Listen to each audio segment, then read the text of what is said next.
When Warren Buffett was just a boy, he was more interested in numbers and deals than the usual childhood games. One early venture, Buffett and a friend spent $25 to buy a used pinball machine. They then placed it in a local barber shop, and within months, they owned several pinball machines in 3 different shops, eventually selling the enterprise to a returning war veteran for $200. Not bad for a high schooler. This little operation not only gave young Warren a tidy profit, could you imagine turning $25 into $200, but it also taught him the lessons of spotting opportunity, scaling smartly, and executing a deal. This early entrepreneurship was a seed of the brilliant investor he'd become. When Warren Buffett was just 11 years old, he bought his first stock, 3 shares of Citi Service Preferred at $38 each. The price quickly dropped to $27, but Warren held on. A little later, the stock rose to $40 and he sold, making a tiny profit. But soon after, the stock soared to $200. That moment taught Warren one of his biggest lifelong lessons. Patience is key in investing. When Warren Buffett was just 11 years old, most kids were thinking about baseball cards or comic books. But Warren had something else on his mind: the stock market. He saved up $120, a huge sum for a child back then, and decided to buy his very first stock. He purchased 3 shares of Citi Service Preferred at $38 each, splitting them with his sister Doris. Not long after, the stock price fell to $27. Warren felt the pressure. He had convinced his sister to invest with him, and now it looked like they were losing money. But instead of giving up, he held on. A little while later, the stock climbed back up to $40, and Warren quickly sold. He was thrilled to have made a small profit, until he saw what happened next. The stock didn't just keep rising, it skyrocketed all the way to $200 a share. That experience left a mark on young Warren. He realized that he had been too eager to take quick gains, and missed out on something much bigger. From then on, he promised himself that he would be more patient, more disciplined, and never let short-term fear or excitement control his decisions. It was the first of many lessons that shaped him into the legendary investor we know today. By the time Warren Buffett was 16 years old, he was already living a life very different from other teenagers. While most kids were spending their weekends hanging out with friends, going to the movies, or saving up for a car, Warren was busy building a small fortune. He had worked relentlessly, delivering newspapers at dawn, selling golf balls he'd collected from the local course, running a pinball machine business with a friend, and trying any small hustle that could earn him money. All that effort paid off. By the time he graduated from high school, Warren had saved nearly $5,000, which would be worth more than $70,000 today. But instead of treating himself or spending it recklessly, Warren did something extraordinary. He invested it.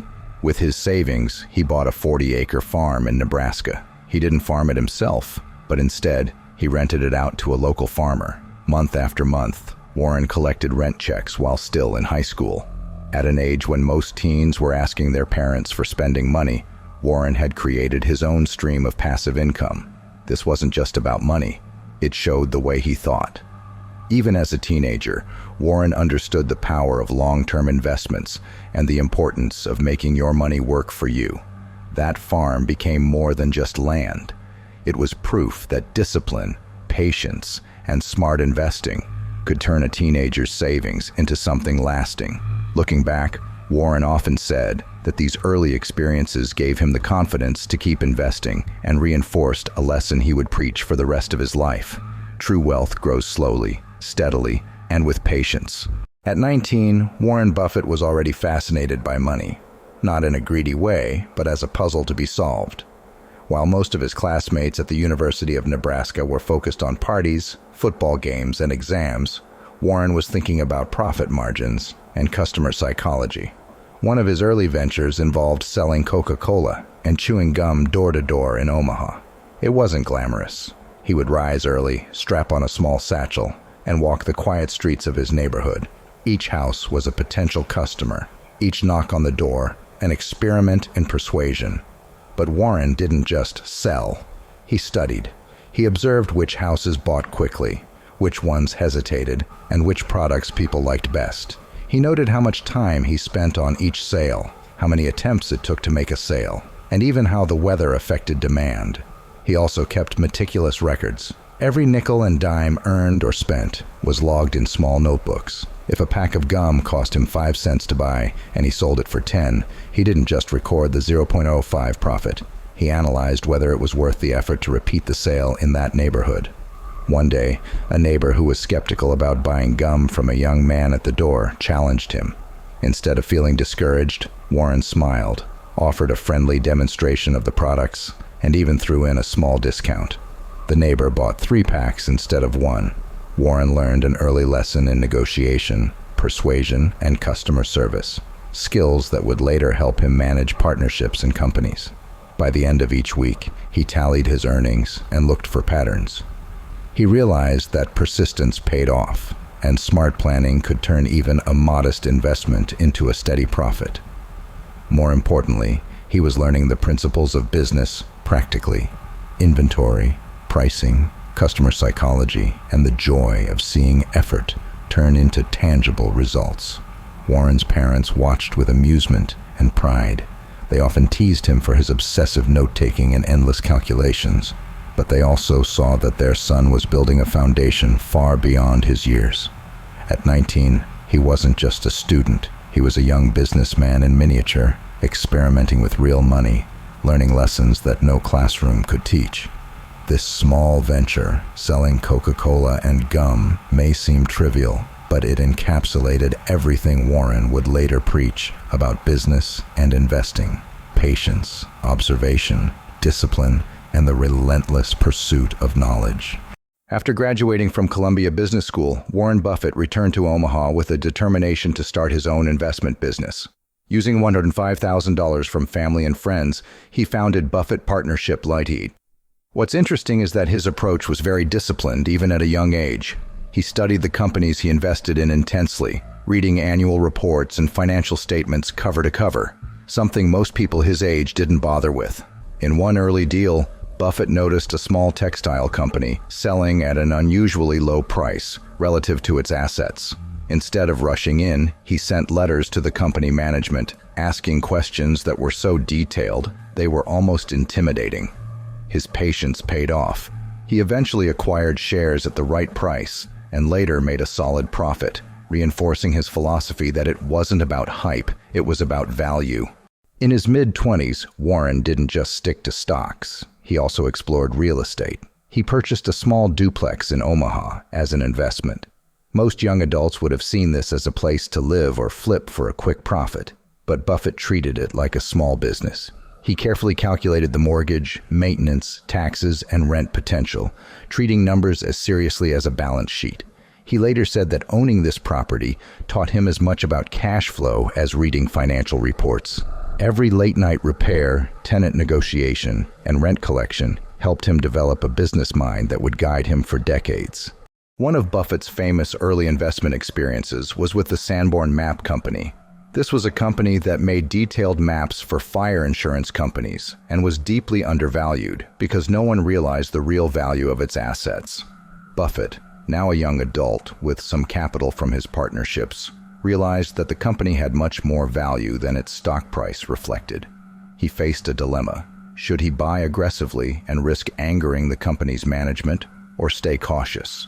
He chose to buy in stages, patiently watching the stock.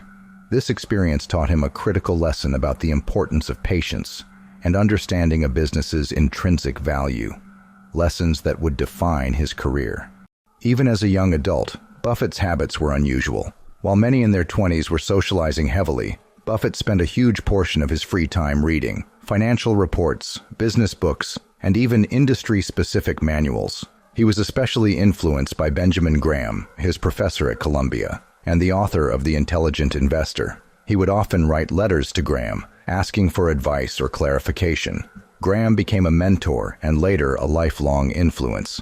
This shows that even in his early adulthood, Buffett understood that wisdom mattered more than speed, and that surrounding yourself with smart mentors could accelerate learning far faster than going alone. By his late 20s, Buffett was managing small investment partnerships. These weren't huge, but they were important. He developed a reputation for honesty, thoroughness, and careful analysis. Clients trusted him not because of charisma, but because he consistently delivered thoughtful, well-researched advice. One young adult anecdote that stands out: he refused to chase hot tips from friends or stockbrokers. Many peers made quick money gambling on fads, but Buffett stuck to his own research. It earned him early credibility, laying the foundation for his later legendary status in investing. By the time Warren was in his early 20s, he was no longer just experimenting with small ventures like door-to-door sales. He was ready to handle real money from other people. He formed tiny investment partnerships with family and friends, managing just a few $1,000s at first. One story from this period shows both his integrity and his early brilliance. A friend offered him a hot tip about a stock that was expected to rise quickly. Most young investors would have jumped in immediately, hoping for a fast gain. Not Warren. He analyzed the company, studied its financials, and realized the stock wasn't a good deal. It was overpriced and risky. He turned down the tip politely and instead invested in a more solid, undervalued company, slowly building a reputation for careful, thoughtful decision-making. By the end of his early partnerships, his investors were seeing steady returns, and Warren was learning that patience, research, and honesty were more valuable than hype. This period taught him lessons that would last a lifetime. Trust is everything in business. Slow and steady beats, flashy risk, and knowledge, real knowledge, creates lasting success. Remember, someone's sitting in the shade today because someone planted a tree a long time ago. Warren Buffett.